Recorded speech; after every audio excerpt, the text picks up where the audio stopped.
this is one of my favorite areas. It's actually on encryption. Encryption and data protection, and we have some capabilities, as I mentioned yesterday. There are a lot of functions that we have. Sorry, my voice is broken already. So what I'm going to move through is look at how we do encryption, both in at rest and also in transit. And I'm also going to talk a little bit about the data protection considerations. Khan actually mentioned about some of the PDPA regulations and those sorts of things that we need to consider. So I'll show you how that is recommended to be done. One thing that I mentioned yesterday, right at the beginning, is it's always your data, and we recommend to our customers that they do encrypt the data to make sure that it's secure. And this used to be a problem when you were dealing, in a lot of cases with on-premise, infrastructure, because running encryption usually required some overhead in the CPU. But if you look at the capabilities of the cloud infrastructure and the performance that you have, encryption very seldom becomes an issue. And beforehand, we might have looked at using 15% of the CPU. Now we really don't actually notice the difference, but the benefits of doing it are significant. What I'm going to cover is how we do encryption at rest, just in this section. Encryption in transit, we use TLS SSL using X509 certificates. You use it obviously in SSH and also using your IPsec VPNs. And we'll talk about encryption at rest, which is object level encryption, which we might use for S3 buckets. Encryption at the database levels, we're doing it in different ways as well, depending on the type of database that you're using. File system encryption, and also disk, your EBS volumes that you'll be attaching to your EC2 instances. It can also be encrypted as well. So, encryption at rest. If we looked at encryption at rest, there are various models. Actually, I should go into full screen mode. You're probably not seeing it as well as me. So in full screen, now that I've got it in full screen, it's probably easier for you to see that you have an ability in an S3 bucket to do server-side encryption using SSE S3. We also have server-side encryption with KMS, and I'll explain, how that's actually achieved later. And of course, you can still do client-side encryption. There is no reason at all why you don't encrypt the data before you actually load it up using tool sets that you can use. So for an EBS volume, you can use the operating system tools. Windows by default has its own capability to be able to encrypt the operating system. And because if you're running EC2 instances with Windows, you can use the tool sets that the operating system has, and the same with Linux. You also have the ability to do EBS volume encryption. This used to be a little bit difficult. There was a model beforehand where if you couldn't easily encrypt the root volume, now you can. Beforehand, it was a case of actually making a copy, a snapshot of the EBS and the EC2 instance for the root volume, and then bringing up a new instance and encrypting the data. Now you can actually encrypt the root volumes right from the start of the program. You also have the ability now to do a marketplace solution. So our partners obviously have additional encryption techniques that can be used depending on how you're actually running your EBS volumes. So you have options. With respect to databases, again, client-side encryption is available, but we also, with Microsoft SQL and Oracle, obviously there is TDE capabilities that is part of RDS, and you can actually do volume encryption also at RDS using RDS volume encryption. DynamoDB, our NoSQL database, has the ability to do encryption, and Redshift, our data warehousing solution, obviously also has encryption capabilities. So you have a rich set of capabilities to be able to do encryption for the database environment. What we do, which is a little bit different, and it's worth explaining this, is we use what's called envelope encryption. If you think about doing symmetric key encryption, the real risk with symmetric keys is that you have to actually give the second party a copy of the key. It's the same key, so you need to actually be able to have access to the symmetric key to be able to decrypt. The way AWS runs its infrastructure, and we will have an example of this a little bit later on, is we use envelope encryption. So what we do with our tool sets is we create a symmetric data key, and then we create a data encryption key. And the data encryption key is actually sent with the data to be encrypted, both the plain text version of it, which is still encrypted because it is encrypted by the symmetric data key, sorry, the symmetric customer managed key, and then also it is leaving the KMS environment and actually providing the decryption and encryption of the data that you may have in storage. It's a very difficult challenge. I still have some trouble, trying to explain this, but it does actually make sense when you get to completely understand this side of it. Okay, so I'll just move to the next slide on this. The encryption at rest key considerations. The keys are actually stored on hardware you own. Hardware in the cloud provider owns, and the keys are used by the client software you control, the software that the cloud provider controls, depending on which way you're actually doing it, and you can determine who can have access to the keys. And this is all part of how it's linked into IAM and roles that are applied to determine who has access to the keys.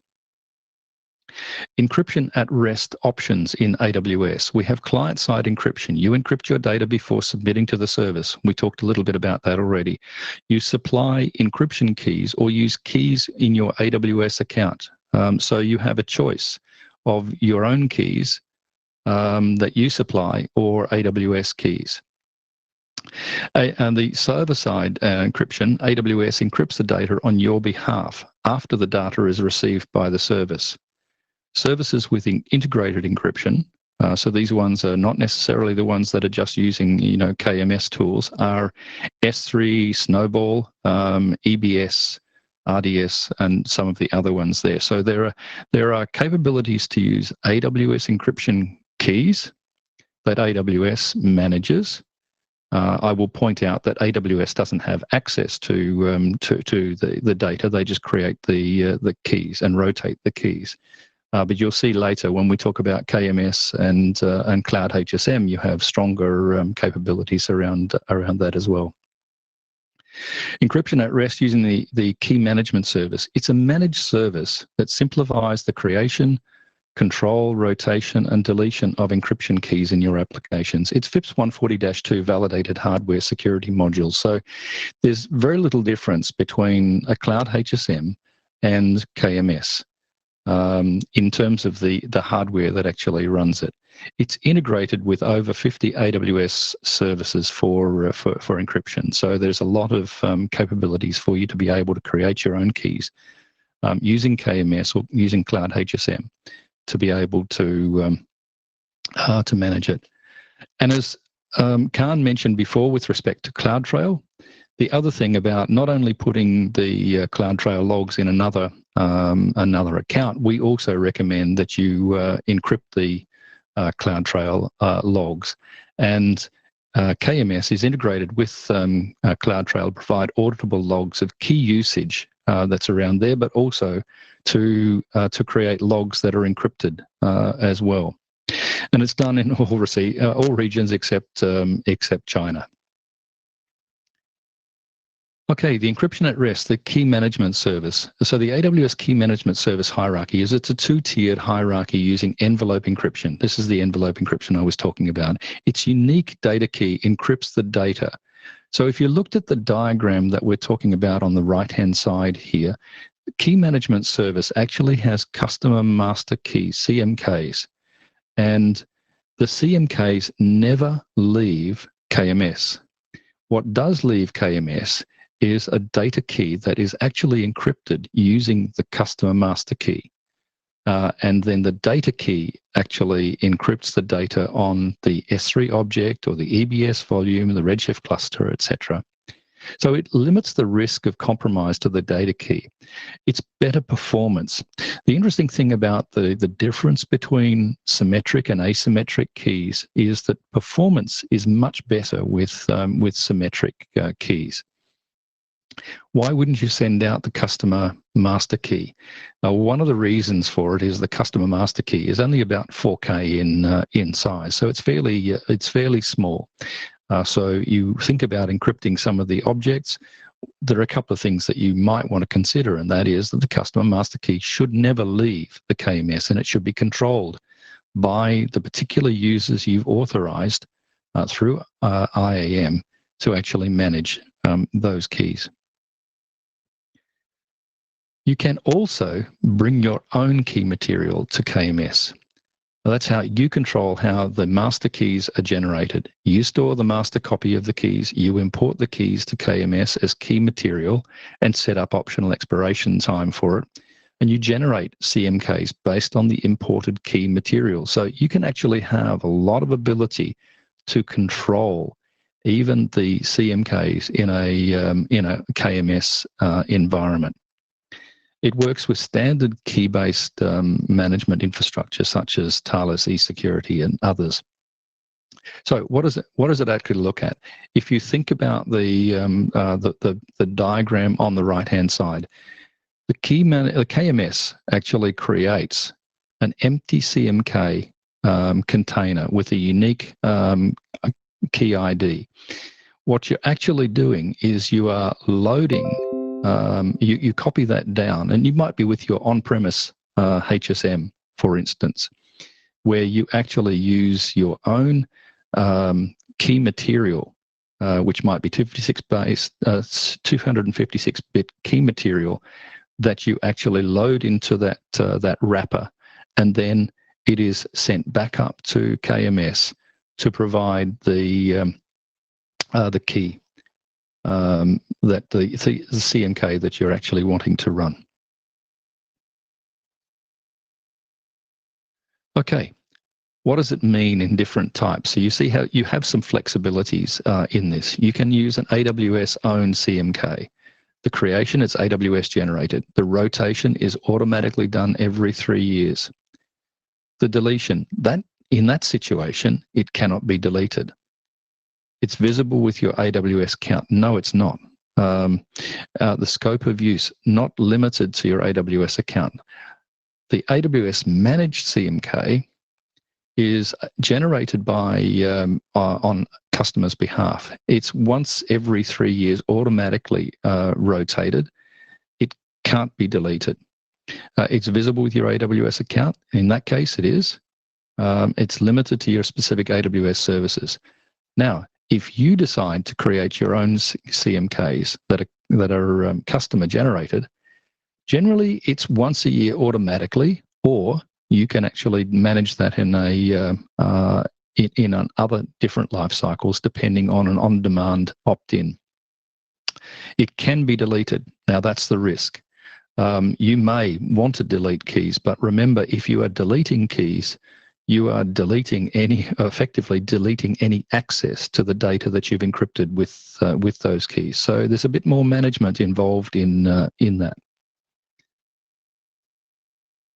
Cloud HSM, on the other hand, is a dedicated access to a HSM appliance. So it's based in the cloud. It's usually, and in fact recommended, that you would actually run this over different availability zones, because you need to think of high availability. It's FIPS 140-2 Level 3 certified. So very similar to the capabilities of your on-premise HSM environment. It can be set up from the AWS Management Console. Now, originally what happened was that the Cloud HSM was actually quite expensive, because what you were doing was effectively buying a hardware HSM and purchasing it, and we would install it in the data center. Now what's actually happened is we're providing it as a managed service, and in fact you can have access to a Cloud HSM at an hourly rate basis. It's load balanced and synchronized. Clusters can scale to meet the demand, and its industry standards are API available. You also have MFA authentication capabilities, with a Cloud HSM. So very similar to an on-premise environment.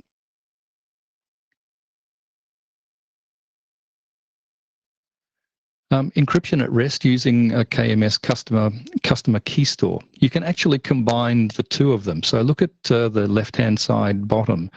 You're talking about a HSM cluster that's actually providing the key. You can actually use, and this is the fundamental difference between a HSM environment. You can use PKS #11, JCE or CNG directly to some of the clients from a Cloud HSM cluster. What you also do to provide common access to the 50+ AWS services that don't necessarily, relate to that standard environment is we give you the ability to create a custom key store, a connector effectively to the KMS endpoint. And you can have a KMS fleet.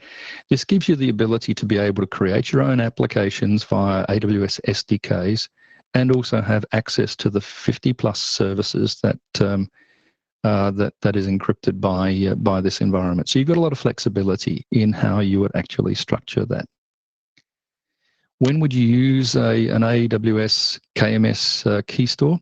You have keys that are required to be protected in a single tenant HSM or in a HSM over which you have direct control. Stored in HSM, validated at FIPS 140-2 Level 3 overall, and replicated across multiple AWS regions. That's an interesting point, because when you are creating stuff with, creating keys, you only have access to those keys at the region that you're specifying that you want it in, not across, multiple regions.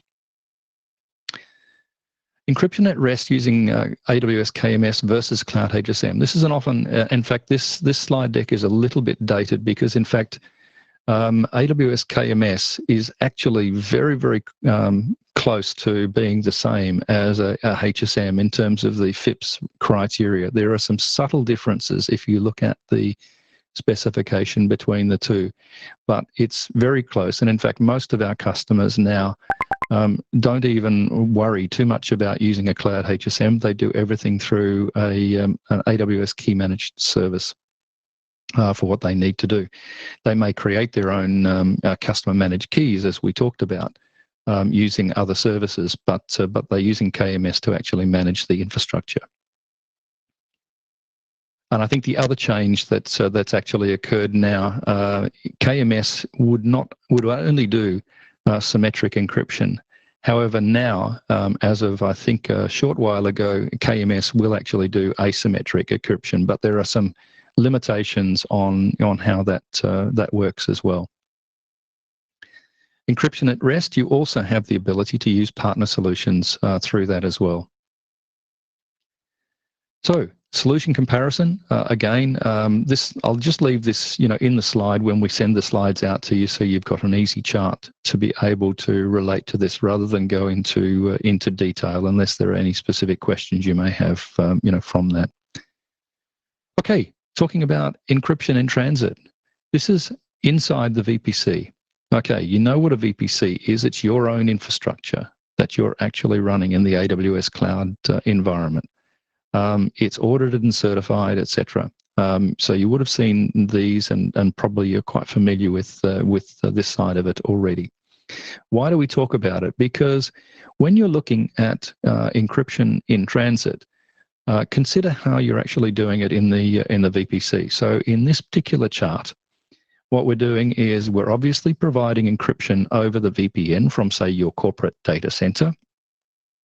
But what is the encryption, inside the VPC? So what we have here is TLS that's actually being used. And you can see that from a user perspective, we might be using HTTPS with an X509 certificate to an elastic load balancer. And then after the last elastic load balancer, it's unencrypted inside your VPC. Now, this is an option that you can have and use. The TLS termination in this instance is actually on the load balancer. So you've got the VPN, you're terminating it on the load balancer, and then after that, it's not encrypted.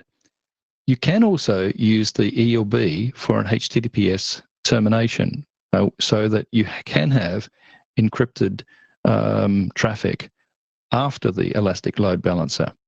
Now, what limitations do you think that might have? One of the issues for this is that obviously with an elastic load balancer, particularly if it is out of a public subnet, is you're probably going to have an X509 certificate that might be created by the AWS certificate manager, and it will terminate at the domain name effectively of the load balancer. After that, though, you can still do the same thing, but bear in mind that the domain name on the inside may vary because you may be using an auto-scaling group with multiple instances. So in that situation, often what customers do is they would use a wildcard certificate on the inside of the EC2 instances, so that when each of the EC2 instances gets fired up, it has a star dot domain name as the wildcard certificate, so that you don't actually have to terminate on a specific instance. Inside the VPC then, what we would look at is an incoming TLS section. It's terminated on the load balancer. We have a new TLS session established with the back-end server. So you have the ability to be able to do that if you would like to do that. Encryption and transit with TLS on an ELB. You can also, now remember, we've got different types of ELBs. You can use a classic load balancer or a network load balancer, which has TCP pass-through. So you can actually pass the traffic instead of terminating it on a load balancer and therefore having to worry about certificates on the elastic load balancer. If you're using a classic load balancer or a network load balancer, you can run the traffic straight through to the instance with a security group. This is possible too. So the scenario then looks something like this particular environment. And I think one of the things, and we can go into detail, but a classic load balancer or a network load balancer, which is only a layer 4 environment, obviously has a lot more traffic because the application load balancers are a layer 7, and in fact they're having to process a lot more traffic requests. But there are fundamentally, from a security standpoint, differences as to why you would actually use each of those. So it's something to be considered when you're trying to build your applications. So from that perspective, this is an example. The classic load balancer, the network load balancer, obviously a layer 4. Classic load balancer is layer 4 to layer 7, so it's slightly different, although we don't recommend that you would use a classic load balancer now. It's either a choice between an application load balancer or a network load balancer. And that will be done on the basis of the design that you might be using. There are security policies on both an ALB and an NLB. And in fact, there is a possibility to be able to determine what protocols you're actually running over those and restrict certain protocols if you wish to do so. Encryption in transit, TLS with an Amazon. So the recap on that is I just wanted to give you a bit of a snapshot that there are different ways that you can actually run the encryption in transit between the load balancers. And this is also the case with CloudFormation as well. If you can also do it inside your VPC if you have an internal elastic load balancer. So the principles are exactly the same. And you may have a mix of different types of load balancers inside your VPC. Encryption in transit also, you may have a per public key per database engine as well. You can terminate, as I discussed, on a CloudFront edge environment. Encryption in transit can use AWS Certificate Manager. It doesn't have to use that, but it's probably one of the best ways of producing and managing X509 certificates when you're actually looking at managing the resources. And it works very well through Route 53, which is the DNS service. You're able to run that also through a CLI environment or using APIs as well. So you've got a lot of flexibility to be able to move this. Data protection. Data protection provides least privilege access to data. This should be a principle that you would adopt. You start with a minimum set of permissions. You grant additional permissions only when people need to have access to the information. In the storage services, we have data protection done at S3, at EBS and EFS, depending on the type of storage that you want to run. And it's looking at read-write permissions using confidentiality, the availability and durability of that environment, and the integrity of the objects or blocks that you're actually trying to run across that environment. I think we talked a little bit yesterday about Macie, and Macie actually, as of about 2 weeks ago, there's a Macie version 2, and in fact, using managing the conditions around the use of data and monitoring of the data that you have. It might be ID card information. It might be things like credit card information that you might be storing, etc. You can use Macie to monitor whether that there has been any abuse on the traffic that is being covered by that. And I think through the threat modeling that Kun Khan will be doing a little bit later on, it actually uses Macie, although I have to say that that's probably Macie version 1, which was limited in its availability. Now we've got it in all regions, apart from China, I think. So it's available, certainly, that you can actually start using it now. It provides you information about, and here is a demonstration of some critical issues. S3 bucket IAM policy grants global rights. So, there's obviously showing that there is an issue with the bucket policy. Connection from an onion router for anonymous access network. So it will provide you findings straight away and alerts straight away in terms of the issues that it's discovering on your environment. And this may be done by staff inside your organization that may not necessarily have been, I guess, properly storing data, or may not understand the data that that the corporate policy allows to be stored on various environments. So it's a means of actually keeping the information that you have secure, and also monitoring the access to the data. Also, you may have hackers that are actually moving in there trying to remove the data. It also is integrated with CloudTrail events. So CloudTrail events are actually monitoring this infrastructure and using some of the tool sets that you'll see, you're able to actually take actions and remediation out of the events that are actually occurring through that. Guard duty, another aspect of data protection. Guard duty looks at through the CloudTrail logs, the VPC flow logs, the DNS logs. It will actually monitor the infrastructure, and as I mentioned yesterday, through AI and machine learning, it's observing what's actually occurring on the infrastructure and actually taking actions. It moves it into to CloudWatch, and then you can actually use Lambda or other services or even partner solutions to actually take action, based on that side of it.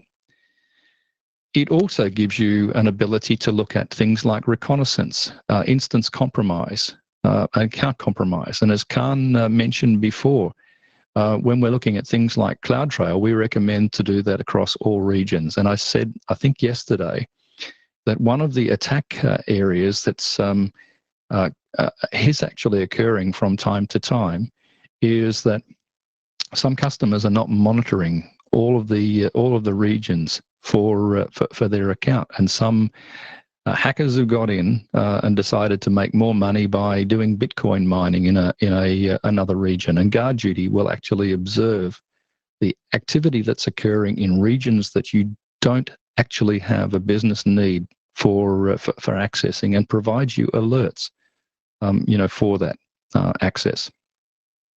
So it was a quick snapshot through I guess the encryption side of it. It's actually a much longer presentation, in this, if we needed to deep dive on that. But I wanted to give you a bit of a snapshot on encryption, and see if there are any questions that you may have out of that side of it before we actually move into the lab. So please feel free to ask some questions.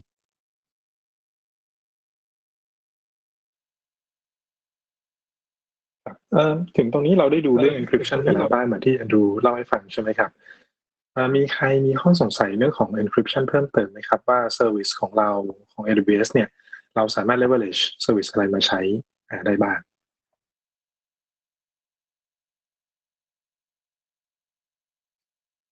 And actually previous section we actually do it different way a little bit because no one asked the question, so we asked the question. You wanna bring up some questions back to all the audience, and then I can just try to random pick. Because no one asked the question, right? So we try to the cross check if. Okay. That's right. Yeah. So maybe one of the questions is, what certificates would you use if you want to use encryption from your load balancer to your EC2 instances? Do you have a choice for them? So I can translate that. All right. The choice might be a wildcard certificate, or an instance domain certificate, or the public certificate. Okay, so the question is, what certificate can be used between load balancer and back to the instance, the EC2, right? Yeah. Okay. Let me translate that. คำถามก็คือว่าคำถามที่แอนดรูมีนะครับให้ก็คือว่า certificate อะไรที่เราใช้ระหว่าง application load balancer กับ EC2 instance ที่เขาบอกก็คือว่า choice ก็มีระหว่างwildcard ใช่ไหมครับ instance certificate wildcard instance certificate and what else Andrew sorry wildcard instance certificate and the other one well a domain certificate specific to the instance okay แล้วก็ domain certificate specific to instance นะครับมี wildcard มี EC2 instance certificate แล้วก็ domain certification เราจะใช้ cert อันไหนระหว่าง ALB กับEC2 นะครับเพื่อไม่ให้ต้องมีใครถูกกดดันนะครับทุกคนลองตอบในแชทดูได้ไหมครับว่าเราจะใช้อันไหนได้บ้างนอกจากว่าจะไม่มีใครตอบนะครับพิมพ์ในแชทได้นะครับคิดว่าอันไหนคืออันที่ถูกต้อง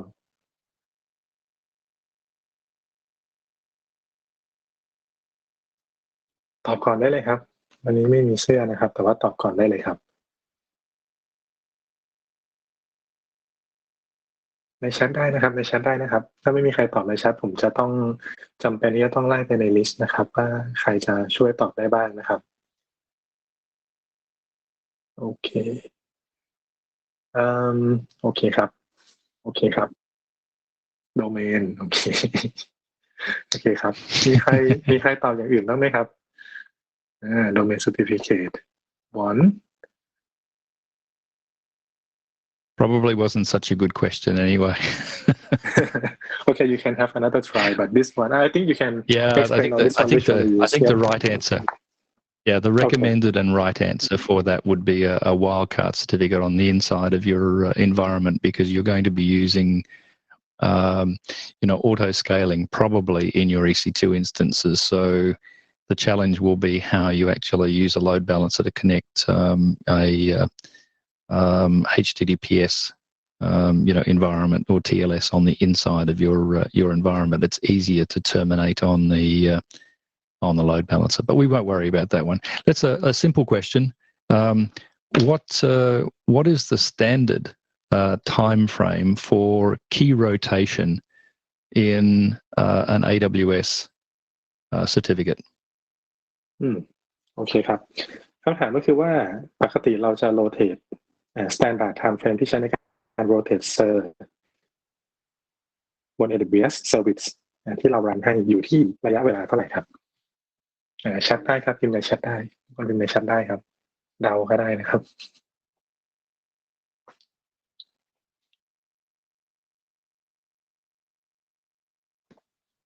มีใครจะลองตอบไหมครับว่าเราrotation time ของ server ที่ AWS rotate อยู่ที่เท่าไหร่ครับ By the way, that's a standard exam question if anybody wants to do their security certification exam, or in fact, I think even in the professional level associate, I think even the associate level, probably the professional level exam will ask that question. Okay, got it. Any choice? Yeah, so let's give it choices. A, 3 years. B, 1 year. C, 6 months. โอเคครับมี3 option. And D, none of the above. Okay, got it. 3 years. Any others? 3 years is correct. Okay, all right, thank you. I take note of the name. I give the shirt later. Yeah. Just kidding. But we don't have the shirt, so people don't want to. Yeah. Okay, just kidding. Okay. So I think we can move on the next section. To the lab. Yeah. I think we have around 2 hours. It should give us a 1 hour 45 minutes. Should give us a very good time to go to the labs, I think. เดี๋ยวเราครับเดี๋ยวเราจะ go through lab กันนะครับเรามีเวลาอีกประมาณชั่วโมงกว่าๆนะครับแล้วเดี๋ยวเราค่อยมา recap กันว่าเรามี discussion อะไรเกี่ยวกับเรื่องของ lab หรือว่ามีคำถามที่ส่วนที่เหลือบ้างนะครับก็Okay, so I hand over to Kun Kan. Thank you, Andrew, and thank you, Sigrid. So I would like to check whether everyone received a new hash to access account for today lab already. Did you share, Sigrid? Yeah, I already share. คุณนีนครับได้แชร์ account ไปให้ทุกคนแล้วเนาะ account ใหม่นะครับวันนี้เราจะใช้ครับเดี๋ยวนะคะวันนี้มี account ใหม่ด้วยใช่ไหมคะใช่ครับต้องใช้ account เซตใหม่เพราะว่าวันนี้ครับฝากแชร์ผมส่งไปในแชทกลุ่มฝากคุณลิงแชร์ให้ทุกคนนิดนึงได้ไหมครับอาจจะเว้นซีดก่อนนิดนึงแล้วก็แชร์ให้ทุกคนนิดนึงครับว่าใครใช้ account ไหนโอเคค่ะโอเคได้ครับก็เดี๋ยววันนี้เราใช้อีก account นึงนะครับหลักๆเป็นเพราะว่าserviceนะครับจะค่อนข้างมีครบกว่าที่ region ที่ Oregon แล้วก็ lab refer ให้ใช้ Oregon นะครับเมื่อวานเราใช้ region ที่เป็น Singapore region นะครับงั้นเดี๋ยวผมรอทางคุณนีนdistribute ตัว lab ให้เขานิดหนึ่งนะครับถ้าคุณนีนถ้า distribute เรียบร้อยแล้วฝากแจ้งนิดนึงนะครับเราจะได้เริ่มต่อ โอเคได้ค่ะ โอเคครับ so Andrew Rohit คุณการ I think we give the team to distribute the hash a little bit. Okay. I share the hash already. Yeah, let them try to arrange who's gonna get what. So should we? Okay. What time is it now? Should we use this chance to just have a quick break? Around in 9 minutes, we come back at 11:15. Yeah, we can. And okay. I'm also just putting in the chime. I'm also putting the survey for this, which can be done after the lab. But I just want to make sure that we have the survey material done, because we'd love to have some feedback on.